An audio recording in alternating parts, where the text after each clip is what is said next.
Welcome to Kenpo University. My name is Alan Babinick and I'm your instructor. Today we're going to talk about the order of danger in the self-defense techniques. Okay, so way up at the top we have guns and knives. So those are going to hurt you the most, right? So way up at the top is guns and knives. Next on the list is clubs. Then we have punches and kicks, strikes, that type of thing. Then it goes to pushes, and from pushes it goes to grabs. He's already got you in a grab, right? So, not to say there's no danger there, but you just handle things different. So what you can do, you can always do a technique that's under the other ones. What I mean by that, guns and knives are at the top of the list, right? So if you know broken rod, the guy's got the gun behind you, he's behind you with a gun pointing at the back of your head or upper shoulders.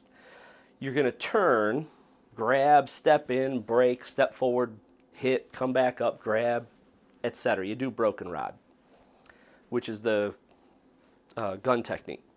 Let's say some guy was just up pushing you in the back. He's pushing you, or he's got his hand on your back because he doesn't want to let you back up. You can still do broken rod. So the motion of somebody poking you in the back, like this, or holding your back, is the same. He's still got his hand out if he's got a weapon in his hand. So if somebody's got a gun to my back, if they have a gun to my back, or if they're pushing me forward or whatever, I can turn. I can still do my step off to the side, step forward with the break, etc. I can still do broken rod. I've seen different people do the technique different, but who cares? Do the one you know. So a gun technique is good against everything else. So what if he was poking me in the back with a stick? So because the guns are at the top, you can do a gun technique or a knife technique against everything else on the list. Okay? So if he's poking me with a stick, I could still do a knife technique. I could still do a gun technique, or I could do the stick technique. So I have choices. If somebody's throwing punches or kicks or whatever strike at me, then I can do the punch, kick, or strike and all the other techniques going up. So, because a lot of people say, wow, that like a right roundhouse step through punch or a haymaker punch, you know, everybody throws them. How come there's not that many in the whole system? Well, when you take a look and you say, oh, all the clubs count. So we have 4 roundhouse clubs. So actually 3 going one way and 1 going the other way. 1 reverse coming back at you. So there's 4 more roundhouses. So if you ever said to yourself, wait a second, where's the backhand in the system? How come we don't have something against somebody just throwing a backhand at us? Well, that would be returning storm, now wouldn't it? So if some guy came in with a club and swung this way, and then he started swinging this way, that looks like a back knuckle to me, or a backhand, or whatever you want to call it, or whatever he's doing. So if you've ever wondered, hey, where's the back knuckle technique? Or where's the outward sword hand technique? If somebody's coming at me with an outward sword hand for whatever reason, what do? Returning storm, right? The motion's the same. So, by the way, the motions do have to be the same.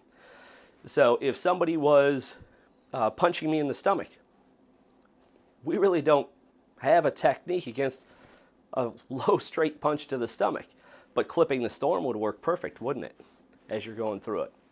So you could go down the list, and if somebody's pushing you, you could do a punch technique. So if somebody's got their finger in my face and they're poking me in the chest or something like that, I could jump off and do leaping crane. I don't have to do that push technique. I could, if he's pushing me, I could do all the way up to the top of the list, all the way up to guns and knives, if the motions are the same. You have to look at the motions and say, yes, these are the same. 2 things, actually. I was going to say 1. 2 things is that guns and knives you treat different because guns, you don't want the barrel pointing at you. Just kind of a bad idea. And knives, he'll cut you coming and going, and you don't want to expose your wrist to the blade. So I can't really do, if a gun technique says, oh, the gun's on my chest, I'm going to come up and deflect off that barrel, I can't do that against a knife. That would just be a bad thing. All right? That's where you have to know what you're doing and why you're doing it to be able to mess with those a little bit. All right? So that's one thing. The second thing is one of the things that we do that Mr. Palanis tells us is always treat a push like a punch. If you treat your pushes like punches, you'll be okay. So if somebody's doing a cross push to my chest and I just let them push me and then I do my technique, well, what if that push got turned into a punch and I never brought my hand up to parry anything out of the way? So if I treat all those pushes, oh, he's trying to push me, it's like he's trying to punch me. I'm going to at least try to move it out of the way so he can't punch me in the face if he decides to change his mind at the last second. Okay? So, for the order of danger, for all the self-defense techniques, if you're doing a push technique, you can only do push techniques. If you're doing a punch technique, you can do punches and pushes.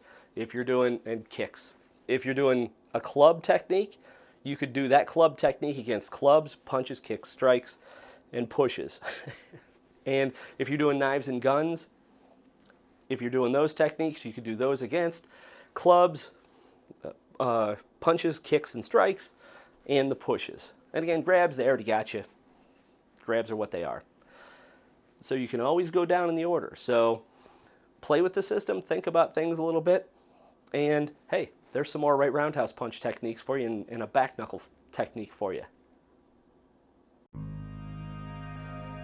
Thank you for watching this video production from Kenpo University.